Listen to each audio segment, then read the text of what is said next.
बिस्मिल्लाहिर्रहमानिर्रहीम अल्लाहुम्मा सल्ली अला मुहम्मद व आलि मोहम्मद। मैं हूं वकास अज़ीज़, आप देख रहे हैं मेरा यूट्यूब चैनल। आपसे गुजारिश है इसे सब्सक्राइब कीजिए, लाइक कीजिए, शेयर कीजिए। बात कर रहा हूं अकादमी अदबियात के इंतहाई अहम मामले के हवाले से, और उसमें आगाज़ में चंद अहम गुजारिशात पेश करूँगा। ये सारा मामला क्यों पेश आया, इसमें कौन कौन से लोगों का किरदार रहा, और राशिद हमीद साहब जो है वो अदालत क्यों गए, इस सब पे मैं बात करूँगा। लेकिन उससे पहले ये गोश गुजार कर दूँ कि डॉक्टर नजीबा आरिफ साहिबा, राशिद हमीद साहब और उसके अलावा वो तमाम कैंडिडेट्स जो शॉर्ट लिस्ट हुए वो सब मेरे लिए काबिल एहतराम हैं, मेरे बड़े हैं, मेरे सीनियर्स हैं।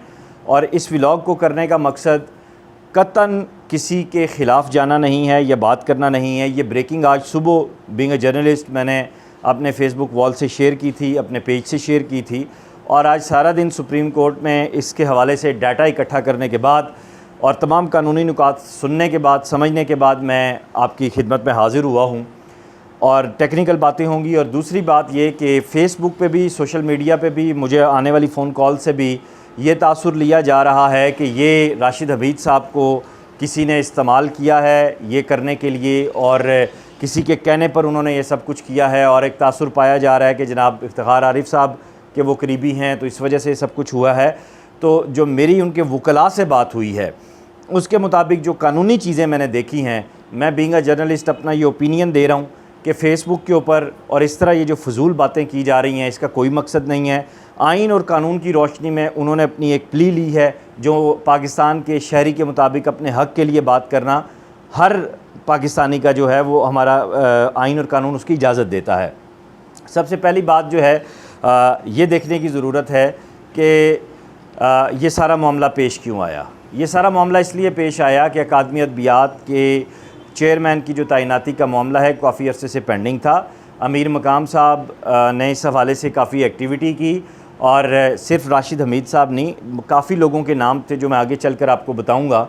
उसमें वो नाम भी हैं जो आपने कभी सुना ही नहीं है। मैं पूरी रिसर्च के साथ सामने आया हूँ, ठीक है। और उसमें फिर राशिद हमीद साहब का नाम जो है वो बोर्ड की तरफ से पहले नंबर पर था मेरिट लिस्ट में।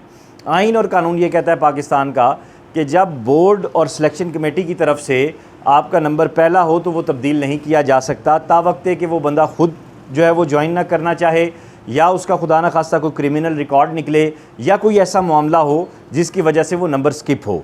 फिर दूसरे बंदे की बारी आती है।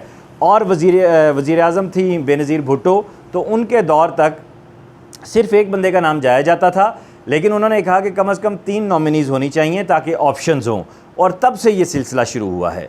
दूसरी बात यह है कि जो पिटीशन आज दायर की गई है इस्लामाबाद हाई कोर्ट में, और कमरा अदालत नंबर 7 था जहाँ पे ये सारी कार्रवाई मैंने देखी, उसमें प्ली ली गई है। और पिछले जो फ़ैसले हैं इससे पहले जो हुए हैं उन फ़ैसलों की बात की गई है, और उन फ़ैसलों में हवाले दिए गए हैं। वो हवाले सुनने के बाद फिर इस्लामाबाद हाई कोर्ट ने, मोअज़्ज़ज़ अदालत ने कहा कि इस केस को अब शुरू किया जाए, और सुनने की उन्होंने जो अपील थी वो अप्रूव की है।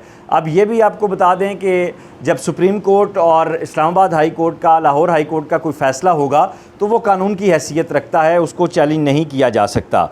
और फिर दूसरा ये भी है कि जो फ़ैसले मौजूद होते हैं वो बदल नहीं हो सकते, और जब तक उसमें कोई प्रॉपर जो दलील मौजूद ना हो, जब तक कोई प्रॉपर शवाहिद और हवाला मौजूद ना हो, और फिर इसमें ऑर्डर ऑफ मेरिट को जो है ना वो वायलेट नहीं किया जा सकता। ये बुनियादी बातें हैं जो इस सारे केस के हवाले से मैं पहले आपको बता रहा हूँ, और ये आपके समझने के लिए भी बहुत ज़रूरी हैं।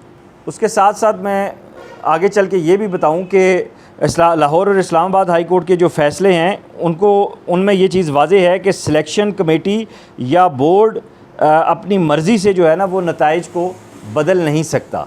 जब एक चीज़ ऑर्डर ऑफ मेरिट पे आ चुकी है, उसमें राशिद हमीद साहब का पहला नंबर है, तो फिर ये क्या हुआ, किसने ये सब किया, कैसे हुआ, ये एक अलग दास्तान है। लेकिन उससे पहले मैं आपको थोड़ी सी डिटेल बता दूं। डॉक्टर राशिद हमीद ने वज़ीर आज़म ऑफिस की तरफ से जारी करदा डॉक्टर नजीबा आरिफ की बतौर चेयरपर्सन अकादमी अदबियात पाकिस्तान तैनाती को हाई कोर्ट इस्लामाबाद में चैलेंज कर दिया है, और रिट पटिशन आला अदालतों के ज़रिए तयशुदा कानून मुकदमा इंसानी हकूक़ का मुकदमा नंबर P118 HRC 13865 और डॉक्टर इकरार अहमद ख़ान बामुकाबला डॉक्टर मोहम्मद अशरफ 2021 SCMR 1509 के फ़ैसलों की नज़ीर भी दाखिल की गई है, हवाला जात दिए गए हैं।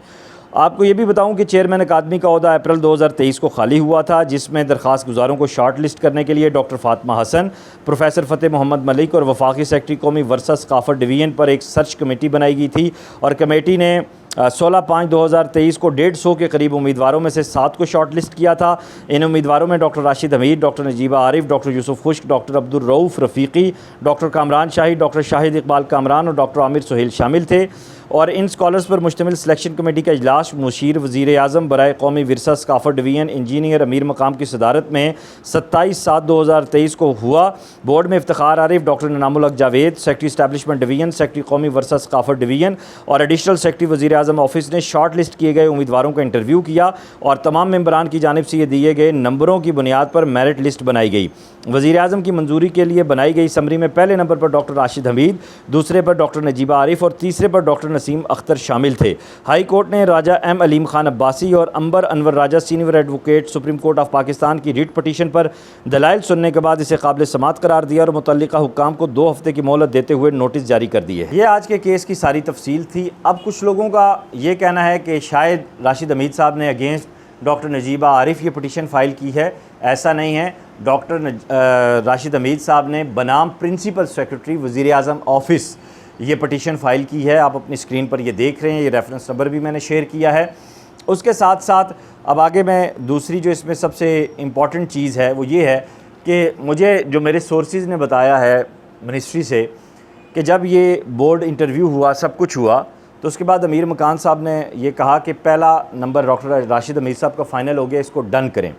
तो वहाँ एक सीनियर शायर हैं, मज़ाहिया शायर नहीं है, वो एक सीनियर शायर हैं, उन्होंने इस बात की ज़िद की कि नंबर अभी लगाए जाएंगे। अमीर मकाम साहब ने कहा कि मैंने जाना है दुबई, मेरी कुछ मीटिंग्स हैं, मैं वापस आता हूं तो फिर देख सकते हैं। उन्होंने कहा नहीं अभी करना है। तो उन्होंने फिर अपनी मनपसंद जो उम्मीदवार थीं उनको उन्होंने नंबर दिए और जिसके बाद फिर ये क्रॉस हुआ। अब ये तो मेरी तहकीक है, ये तो मेरी ख़बर है और ये मेरे सोर्सेज ने मुझे बताया। लेकिन अदालत में इस वक्त केस जा चुका है और इसमें अब डॉक्टर नजीबा आरिफ कहाँ स्टैंड करती हैं वो भी मैं आपको बता देता हूँ।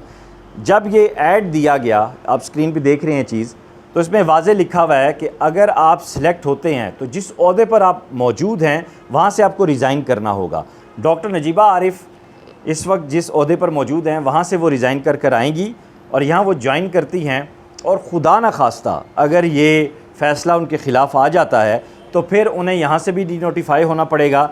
अब वक्त है उनके लिए सोचने का और बहुत सोच समझ कर फ़ैसला करने का, क्योंकि इससे पहले डॉक्टर यूसुफ खुश्क प्रो वाइस चांसलर थे, वो छोड़कर आए और फिर यहाँ अकादमी में उन्होंने बहुत अच्छा वक्त गुजारा। लेकिन एक जो कैरियर ओरिएंटेड पर्सनैलिटी होती है, मेरे ख़्याल से उसको बहुत सोच समझ के इस तरह का फ़ैसला लेना चाहिए। अब ये अदालत का फ़ैसला है, अदालत क्या फ़ैसला करती है हमें उसका इंतज़ार करना चाहिए और खामख्वा की चमगोइयाँ करने से और किरदार कुशी करने से गुरेज करना चाहिए। डॉक्टर राशिद हमीद ने जो किया वो आइन और कानून के मुताबिक किया। डॉक्टर नजीबा आरिफ को जो नोटिफिकेशन मिला वो उनके उस सारे सर्कल में और उनकी जो अहलियत है उसके मुताबिक मिला। हम इस पर अभी कोई कमेंट नहीं कर सकते क्योंकि मामला अदालत में है, हमें जज बनने का कोई हक़ नहीं है।